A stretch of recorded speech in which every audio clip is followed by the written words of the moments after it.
Okay.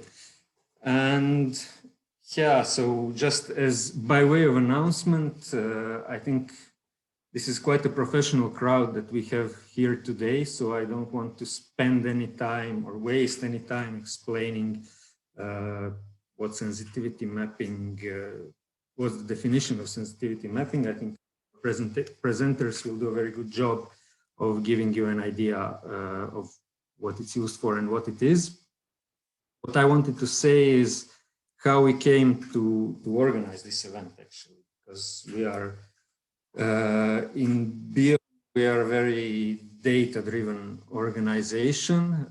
And we are all about collecting data and hoarding data, and I'm sitting on top of a mountain of data right now. But today, we are not going to be talking about collecting data as such. This is more about using the data we have and communicating it to make it actually useful for decision makers. That's in a very short introduction what the purpose of this session is. And I hope you will get an idea of how best to use the data that we have through sensitivity mapping to make it useful for decision makers. And now I think we are ready to start. I would like to call Mr. Tris Ellinson, who is the Senior Global Science Officer at BirdLife International. And to give his presentation, Tris will be talking about using sensitivity mapping to avoid conflict between birds and renewable energy infrastructure.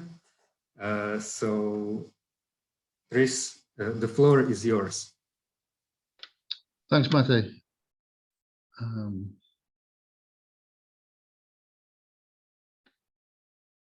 I hope you can all see my screen. Good afternoon, everyone. It's a pleasure to have this opportunity to talk to you today about sensitivity mapping and hopefully give you sort of a global perspective on how sensitivity mapping is increasingly being used around the world to ensure that the expansion of renewable energy can be done without having unnecessary negative consequences for birds and biodiversity.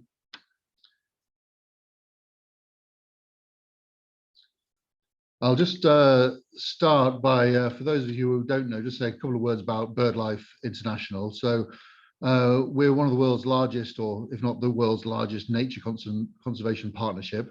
We're a family of independent national organizations. So Association BIOM is our partner in Croatia, essentially BirdLife in Croatia. The partner here in the UK is the RSPB, and in well over 100 countries, from Aves Argentina in Argentina to BirdLife Zimbabwe. In Zimbabwe, we have our partners working typically the leading or a leading conservation organization within that country. And what we do at the BirdLife Secretariat is support those partners for our regional offices. So our partners in Europe are supported from our office in Brussels. And then we have our global secretariat, which is based here in Cambridge in the UK. And the sort of things we do is we represent the partnership at a global level in big policy forums. So, you know, at the upcoming climate change talks at a climate summit that will happen in Glasgow in a few weeks' time, BirdLife will be there representing the partnership and giving voice to all of our members.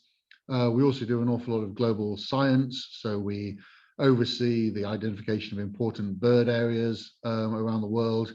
And we also, on behalf of the IUCN, assess the world's birds in terms of their extinction risks on behalf of the Red List. And science is really core to what we do. So, you know, we're a world leader in conservation science.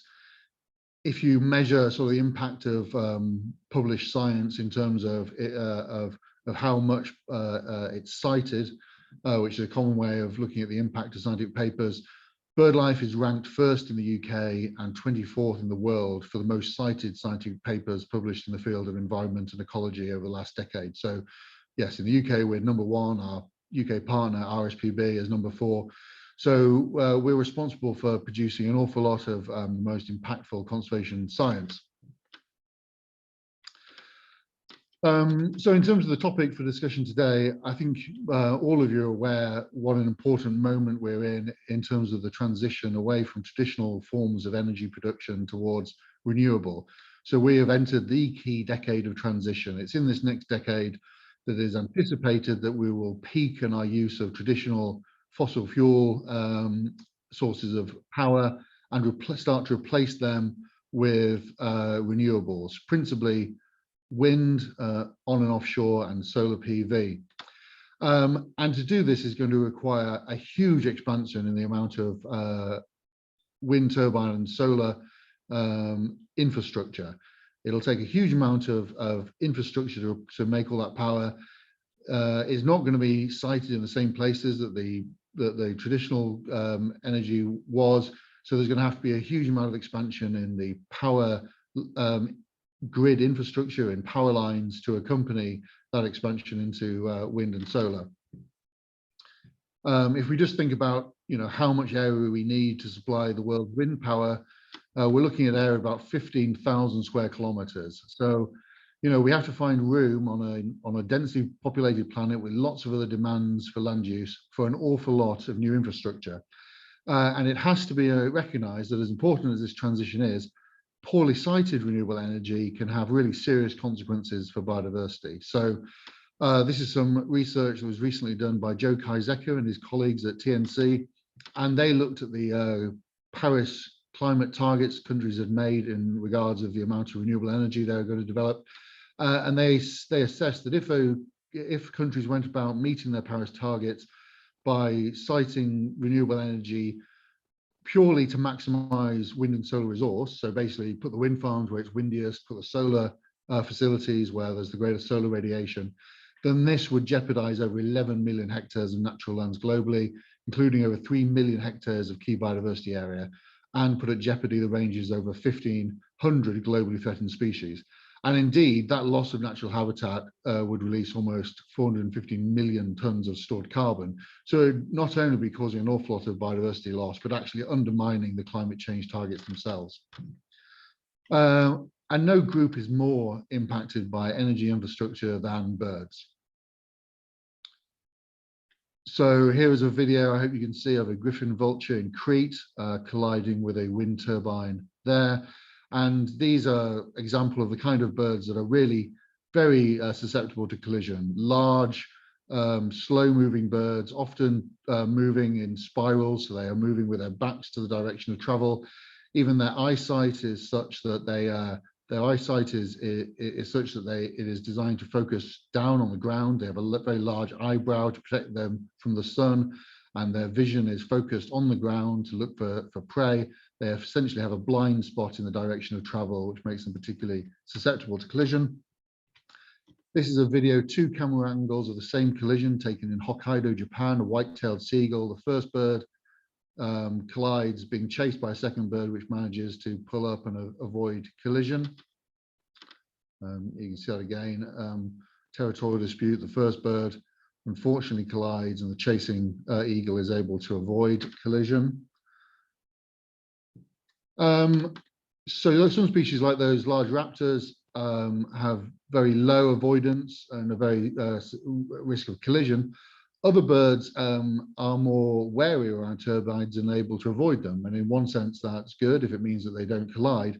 But if it can be a problem where by avoiding turbine arrays, birds are being displaced from favorable habitat or key foraging areas. So for example, this map here shows you a offshore marine wind farm. Each of these dots is one of the marine turbines, and these black lines are the routes taken by this sea duck, the common eider.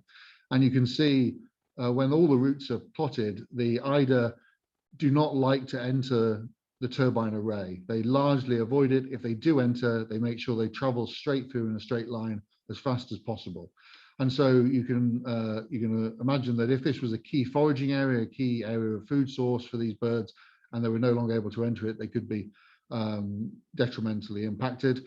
And also in terms of migration, so it may not be a huge added impact for migrating eider to move and navigate around one of these wind turbines, but as the more and more add up, the cumulative energetic cost of them having to avoid all of these turbine arrays could impact the population.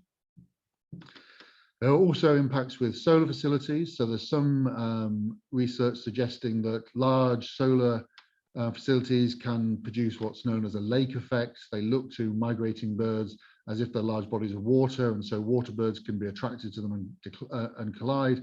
And certainly such large areas, if they are placed on top of important areas for nature, will have a detrimental impact.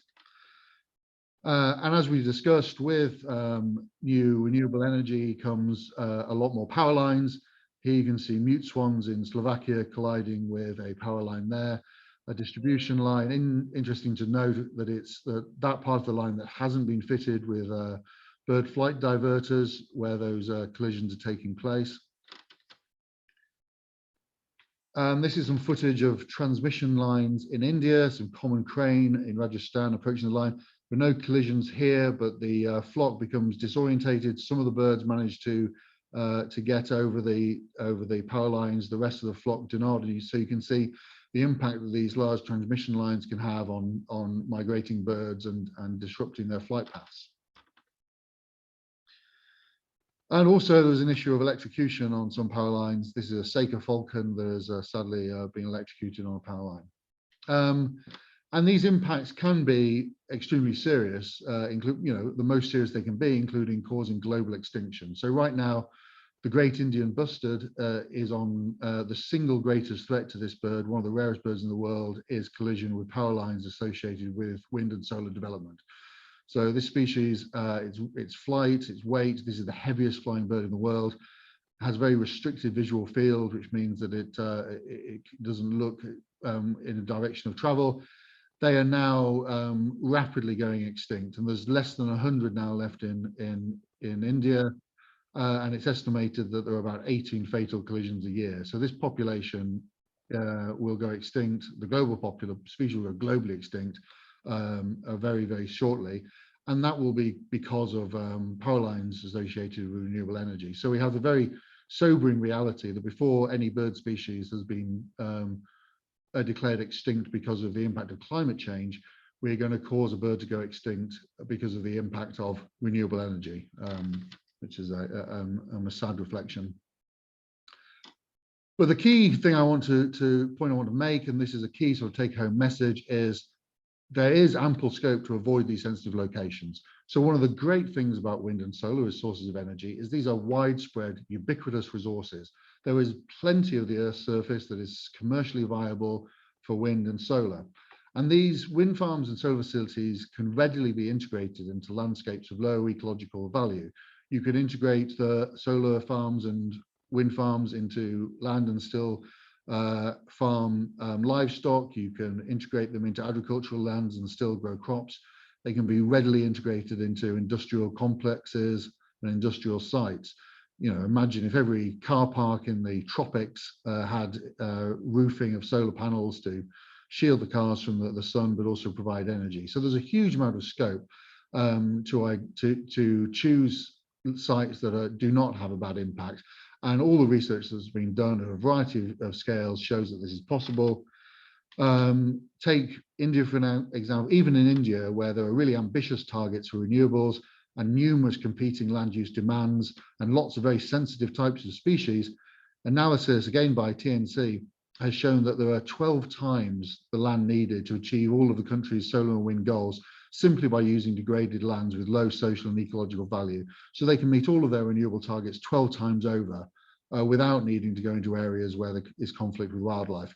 So if the great Indian bustard goes extinct, it won't be because a sad but necessary way of achieving renewable goals. Unfortunately, it'll just be because of bad planning and bad environmental regulation. Part of the reason that we continue to see renewable energy facilities built in inappropriate locations is that too often biodiversity is only considered once a site has been already identified.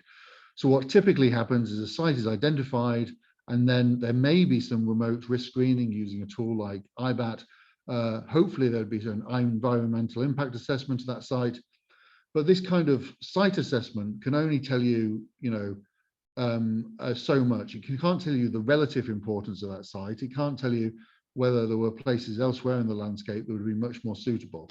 And so we really need to move our biodiversity planning further upstream in the planning process and have a landscape level planning, which is where sensitivity mapping comes in. And if you think about it, in reality, this is just about, we already plan a lot at this sort of landscape scale. So people are already starting, when looking where to put renewable energy, looking at wind resource maps that show, where the most suitable wind resource is, looking at geology maps to see where is geologically suitable, looking at grid network maps to see where would fit within the existing grid infrastructure. And what we're saying is they also need to be looking at maps of avian and biodiversity sensitivity. And when you look across all of these from the outset, you're far more likely to choose sensible locations for development.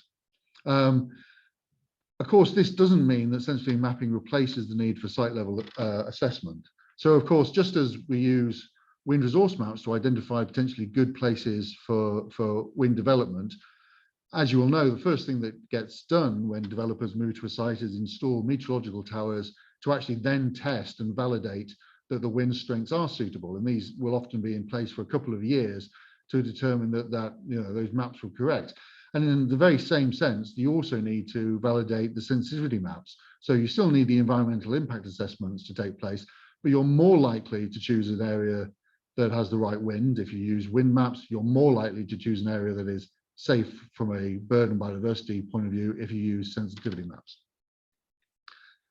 But BirdLife has been involved from the beginning in pioneering sensitivity maps. So some of the first sensitivity maps were developed by our partner in the UK, the RSPB. They were developed for Scotland in association with Scottish Natural Heritage, the Scottish government agency. And this map shows the darker colours show those areas that are more sensitive for birds and more likely to have problems with developing wind farms, and the lighter areas, the areas where it's more suitable for wind to be developed. And so if you look today at where in Scotland wind farms have been developed, each of these blue and green spots is where a wind farm has been put in Scotland. You can see that those areas that the RSPB identified as being least risk to birds have by and large been the areas that have been chosen for wind farms. So this map provided a very useful early blueprint that could be used to help ensure that the rollout of wind in Scotland was safe for birds. And indeed, it's seen as an example of best practice.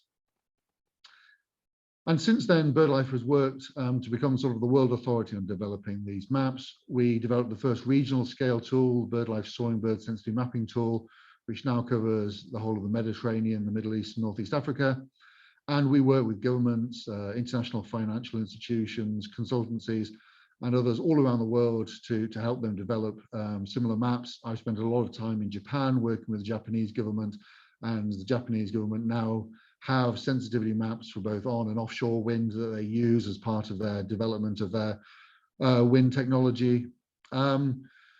We recently worked with the Kenyan government, supported by the USAID and the Power Africa initiative, to develop a series of sensitivity maps as part of a strategic environmental assessment. We were able to develop maps both for birds and bats, showing where the sensitive areas in Kenya were, and then overlay them with those areas which were suitable for wind development, so that Kenya could quite easily see where it could pursue wind safely. We were able to demonstrate that even in a high biodiversity country like Kenya, with lots of vulnerable groups, there was actually huge potential there to expand wind without the need to impact any wildlife, so long as they followed these maps. I mentioned the Great Indian Bustard earlier. We were approached by IFC of the World Bank. They were finding it very difficult to invest in wind and solar in Rajasthan in India because of the impact to Great Indian Bustard. Their risk screening they didn't feel strong enough to make sure they would avoid having an impact on this species and contributing to its extinction. So they asked us to develop a sensitivity map just for this species. So we pulled together the most comprehensive data set on the distribution of Great Indian Bustard and did lots of modeling and extrapolation. And we're able to come up with a new zoning system for the region of different levels of a risk, identifying certain zones where we advised them not to invest at all, other areas where they could invest but needed to be aware of certain things and make sure they had certain mitigation in place, and other areas that were okay to invest. So not only is IFC World Bank using this map as the basis of all its future investment in this region, they are also now working with the Indian government and the wider sector to make sure that this map becomes the basis of a new conservation action plan for the species, and that everyone now agrees to use this sensory map to make sure that future wind and solar expansion and associated power lines in this region is not going to jeopardize the Great Indian Bustard. And we also do a lot of work to ensure that sensitivity mapping is increasingly embedded within the process of wind and solar development. So we recently helped with the launch of this IUCN guidance on mitigating biodiversity impacts associated with wind and solar. We helped write the report, and this report, which was launched recently, stresses the importance of sensitivity mapping, spatial planning, and early risk screening as the most important step and the earliest initial step in ensuring that wind and solar are planned in a safe way. We've also been working with the European Commission recently. So the European Commission has revised its guidance on renewable energy and is increasingly advocating that all large-scale expansion of renewable energy should be preceded by sensitivity mapping. They asked us to work with them to produce a sensitivity mapping manual that pulled together all the practical guidance on how sensitivity maps should be produced. So this is a sort of 500-page interactive document which provides all of the information for member states on how they should collect data for sensitivity maps, what spatial data they use, what techniques they should use, and talk through all different examples from around the world where sensitivity mapping takes place. And increasingly, at a global level, it's been recognized the importance of sensitivity mapping.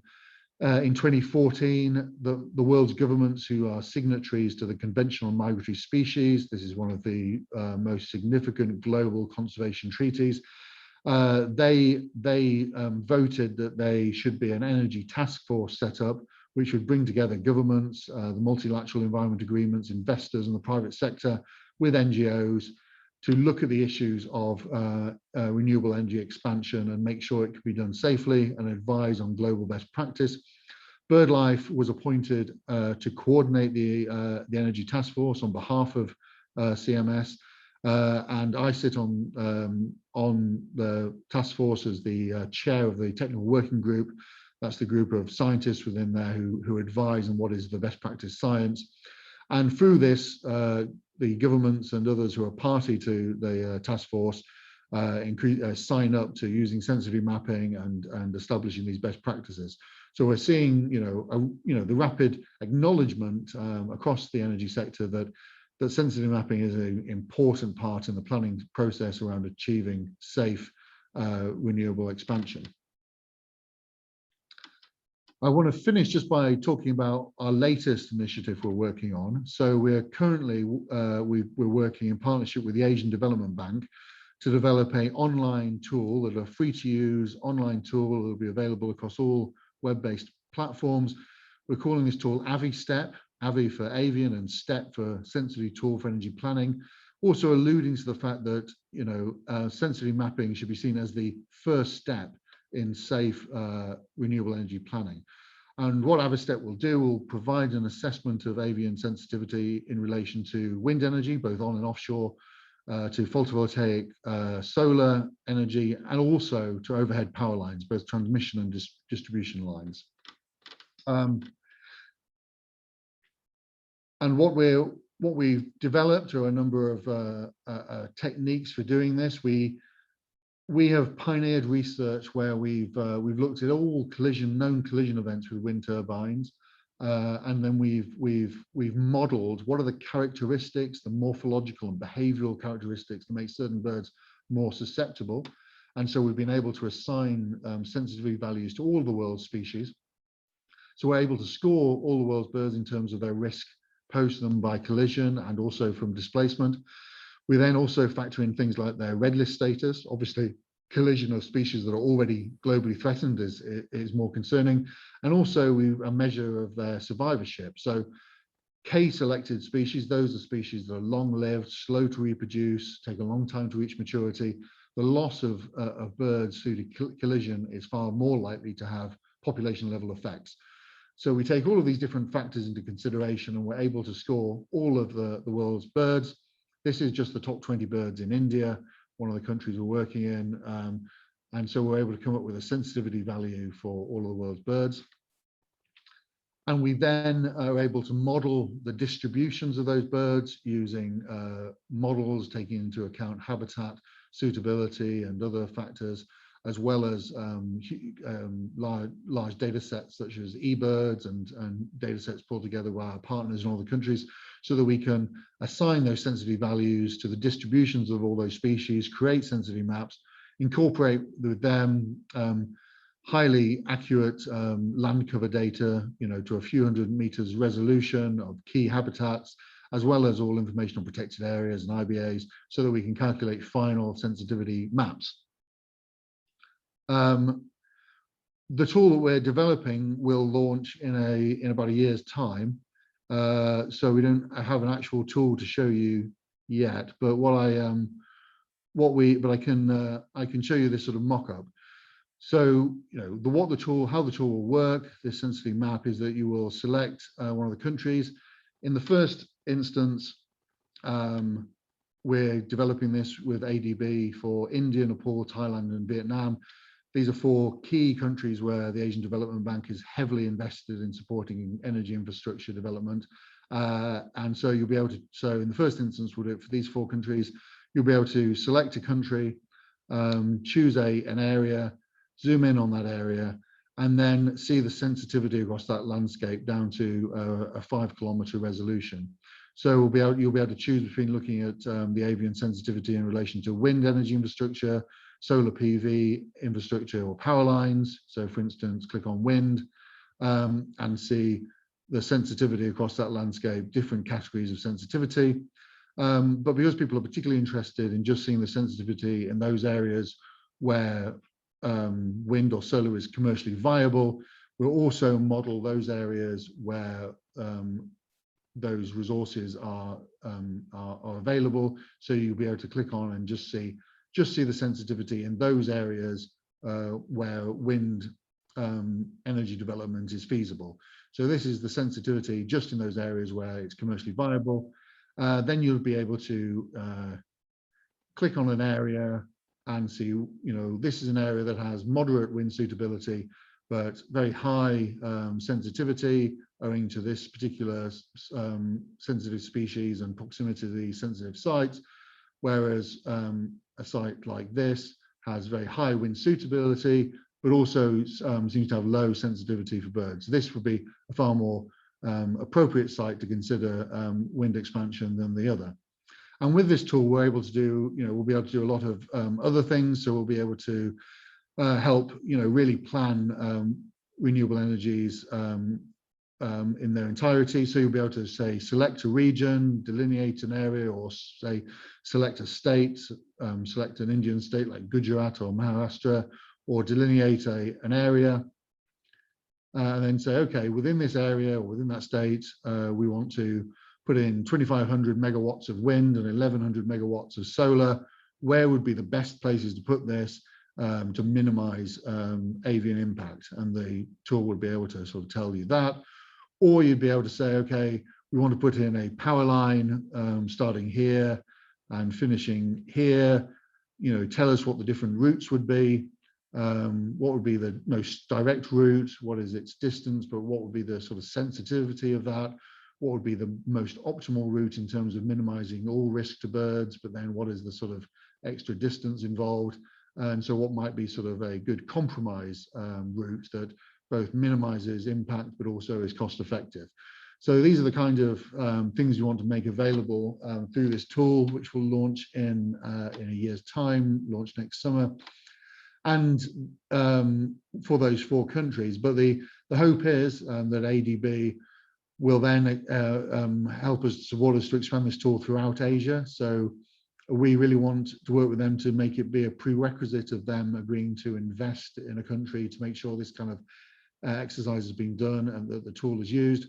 So we'll first expand with the ADB in Asia, but we're already having discussions with other investors and energy bodies about expanding this tool in Latin America and in sub-Saharan Africa, and are looking to expand this tool globally so that hopefully it will soon become a sort of the preeminent planning tool that is used around the world for, you know, ensuring that there's a sort of an assessment of bird impacts very early on in the planning process.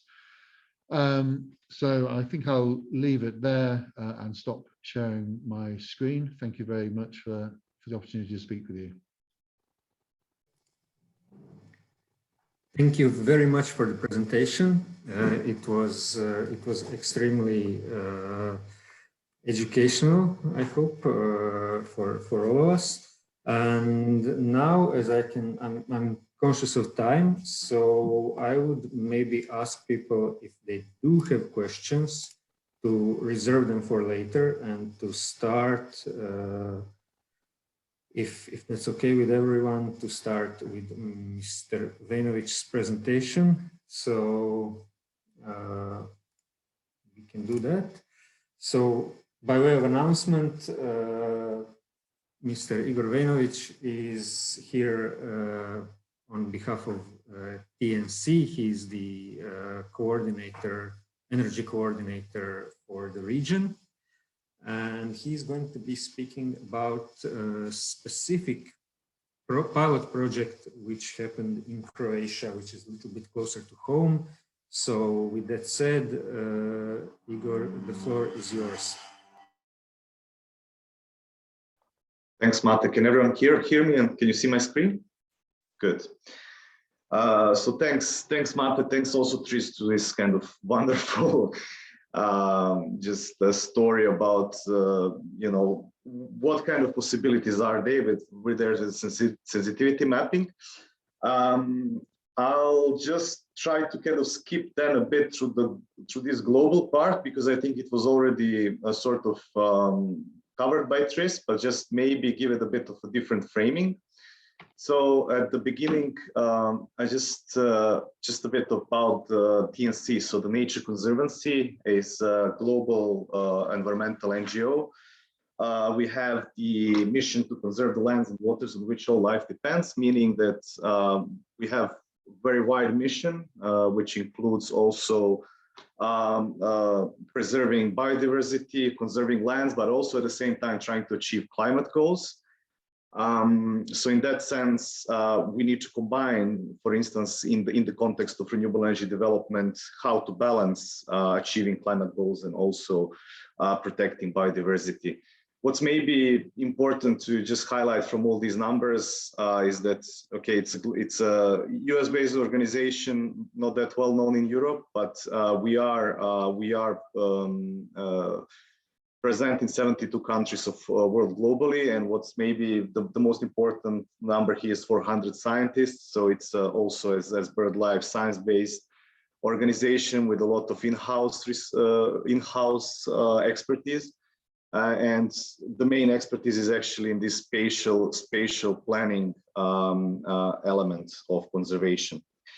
In Europe, we have offices in London, in Berlin, in Brussels, but you can see highlighted some of the countries of Europe where we have direct conservation projects.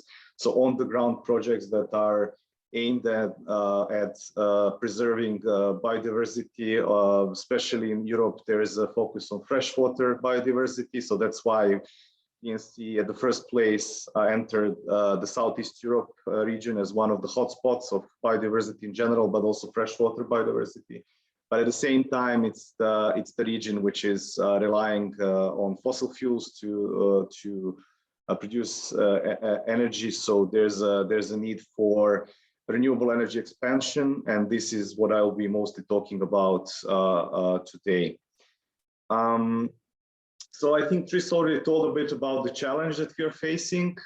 There's basically, we have Paris Agreement goals.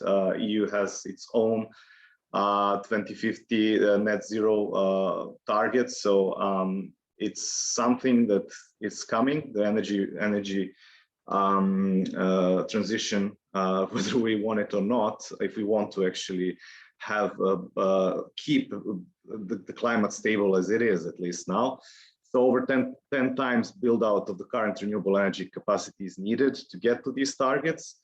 And what's different about solar and wind compared to the sources that were used in the past, including the fossil fuels like coal, is that they are taking much more land and they're much more distributed, which is also, it's a good thing, but it's something that needs to be taken into account when planning these resources. So more land needed, that means also potential for more build out conflicts, be it with some of the environmental values, social values that some of the societies have, cultural, and also land use in terms of just conflict with other sectors of economy, like agriculture, for instance. So what I wanted to add to the framing, it's not only about biodiversity, it's not only about climate, but it's also, if we want to get to the targets, if we want to also fulfill some of the needs of the society for more electricity, which is going to, I mean, the demand is going to rise in the next years. We need to ensure that this progress is not slowed down, and it could be potentially very much slowed down by these conflicts where you put the renewable energy source in the place where it's maybe resource rich, there is enough sun, there is enough wind, but then there are issues with environment, like just already mentioned by Tris, or maybe there are issues that, you know, the communities that live nearby have with those locations. So the whole deal is to try to push this into positive direction, to do the early planning as much as possible, including sensitivity mapping. And then this should be accelerating the renewable energy development. It should avoid also the places where there's where there's carbon storage, because this is also important in terms of not backtracking on our climate objectives. Also protecting wildlife and habitat by avoiding places where there are sensitive habitats, and this all together should amplify co-benefits for the communities that live by, and then meeting the climate and nature goals together. TNC is working on this globally. Tris already mentioned also the work in India, so TNC has a strong presence there. Mainly the work so far done was in the US. I will not really kind of I will not talk about it much now because I want to move to Croatia, but you can read a bit more about different tactics which TNC uses in this sort of energy and spatial modeling that avoids or accelerates the renewable energy development. In this publication, which was like, it's a year old, it includes some of the things that I will be speaking right now. So identifying patches of land that are both resource rich and low impact in terms of environment and or also social impacts. But there are also some other tactics also mentioned by Tris, for instance, siting renewables on brownfields, on the former mine sites, coal mine sites or mineral sites, or also trying to integrate spatial planning already in the phase of energy planning. So in the case of Croatia, that would mean, for instance, putting some spatial constraints on the modeling that is used for renewable energy expansion modeling. So the tactic I will be speaking most today is this, what we call get in the zone. So that's the sort of sustainable zoning of renewables. That's another possible term. And it's pretty simple idea. That's basically overlaying something which is a spatial layer for development potential, including some technical constraints or some of the resource availability. but then also including environmental consideration into this mapping. And then by overlaying these two layers, getting to some of the zones that are low impact in terms of environment, and then also have enough resources to be that you can actually develop them into viable renewable energy projects. Now, the next step, and that we can speak maybe in the discussion, what would be the next step after making the maps. Ideally, it would include some sort of incentive from the government for the developers to go actually into these places. So either to maybe organizing site-specific auctions for renewables on these sites, or some other way of incentivizing. I mentioned TNC works on this globally, but we work also in Southeast Europe, and this is where we are working very much in partnerships with the local expertise, with the local institutions. So in Croatia, we work with Energy Institute Hrvoje Požar, EHP, and we have already activities for last 2 years, I would say. And they are continuing, but what we've wrapped up so far, we had this pilot on solar and wind siting in Zadar County that I will be presenting in the next part of the presentation. Zadar County was chosen because it has both of these elements. It has high resource availability, as you can see, a lot of sunny hours, and it has favorable wind conditions, but at the same time, a large area of this county is covered by protected sites, so 10% by legally protected sites, but then also 50% is included into Natura 2000 ecological network. And it's already a place where some of the development is happening. So we chose this site, and what's important actually, there is a technical kind of element to all this mapping, and it includes a lot of let's say science or GIS work, but what's I think a core element is stakeholder engagement, because to get to the sensitivity maps, there's a need not only to use what's available on the global level, but there's also there's a lot of data sets that are that are kind of in possession of the national authorities, or for instance of the NGOs that are involved in the field. So it's important from the element to get more quality data, to get the mapping as precise as possible. But on the other hand, stakeholder engagement is important to get to identify the conflicts that could potentially come into place when you start building renewable energy projects. And this is something that accounts to actually talking to people and asking them what were the problems previously and what they are actually expecting in their local communities. So here you can see that in the process of this project, we talked to nature protection experts and governmental departments.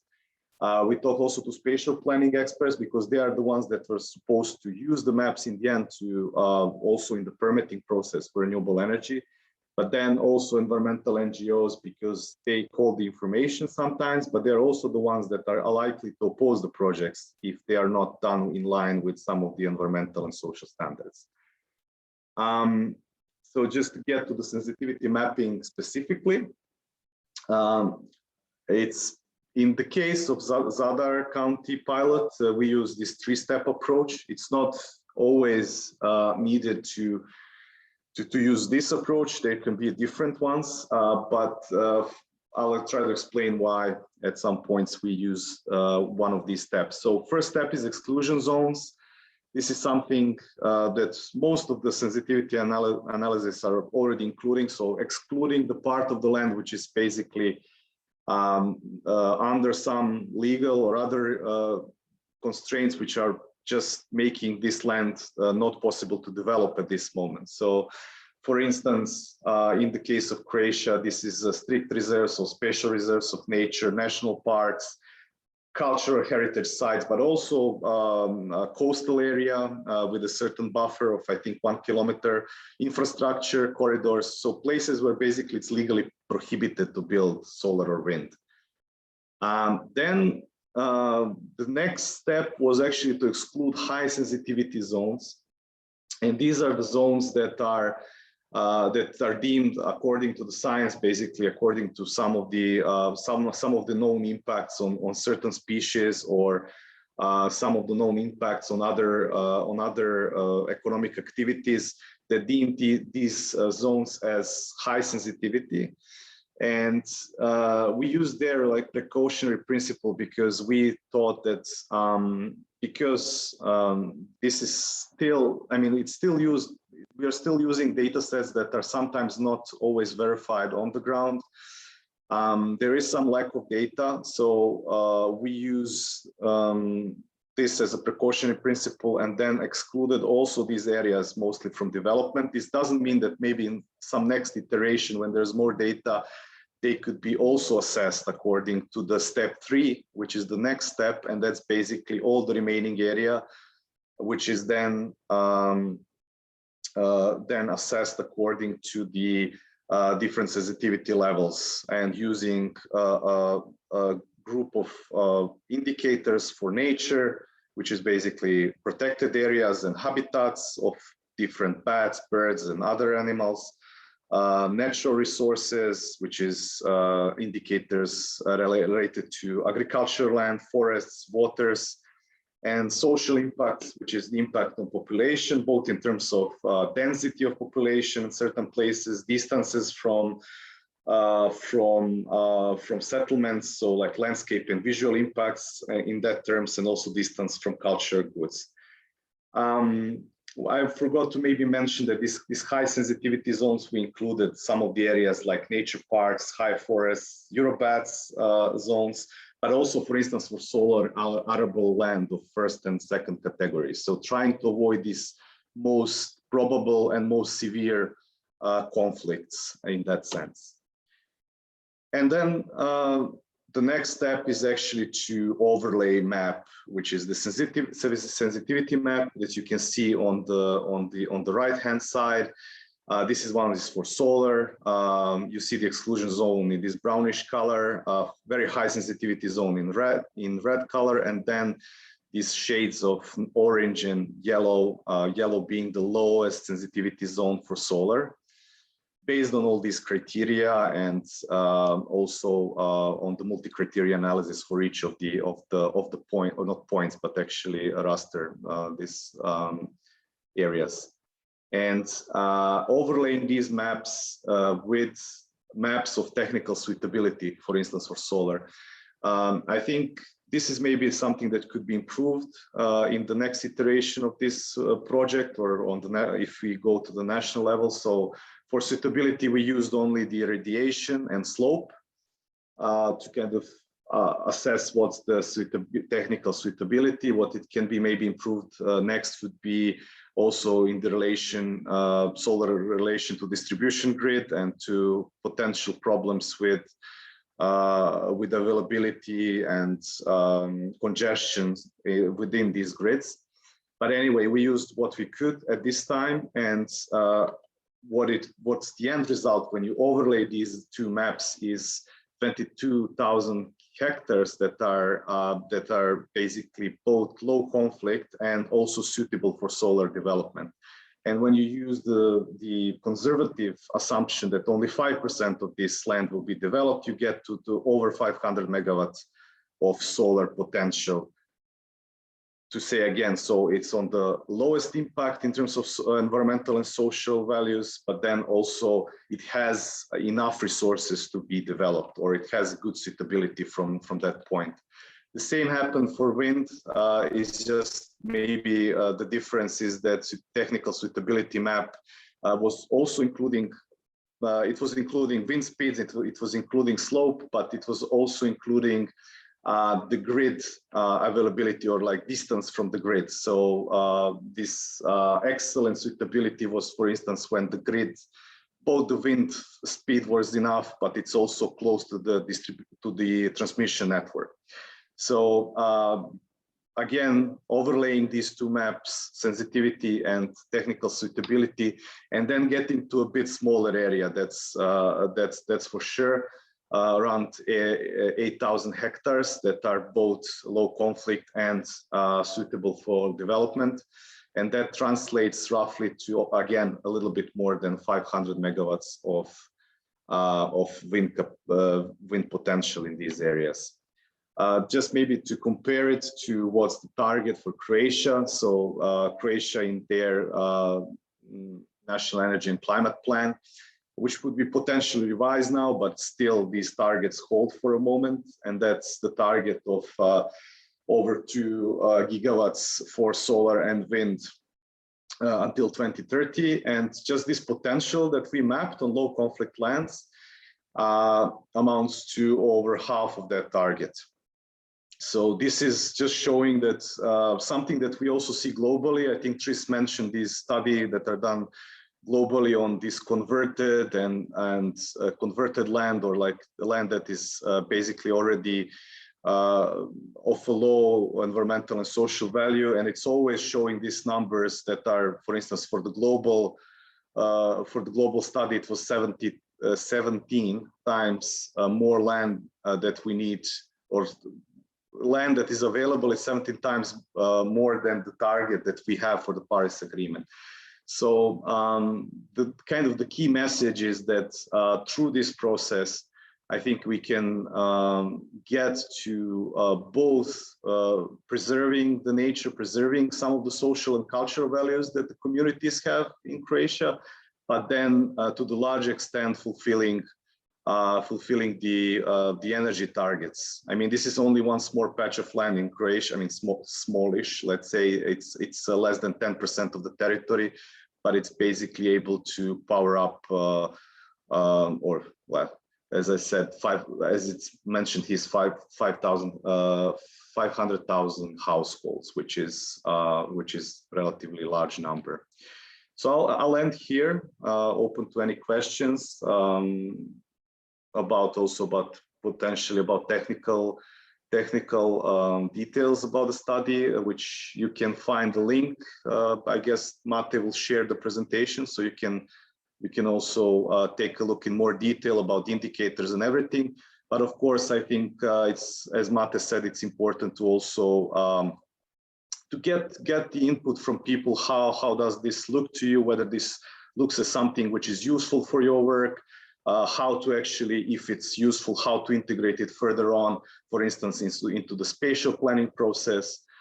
So it would be really great to see, or to just hear your thoughts on this. So thanks for your time. Thank you very much, Igor, actually, to both of our presenters. I realize that it's a really ungrateful task that I gave you to have only 20 minutes to condense such a huge amount of knowledge and experience and really a complex topic into just this very limited time. So yeah, once again, thank you very much for agreeing to do this and for really succinct and very useful presentations. And now, again, the same, we have some questions from the audience, but it's 3 p.m. exactly. So now I would maybe ask you to have just a short 2 or 3 minute break, and then to be here at 3 minutes past 3.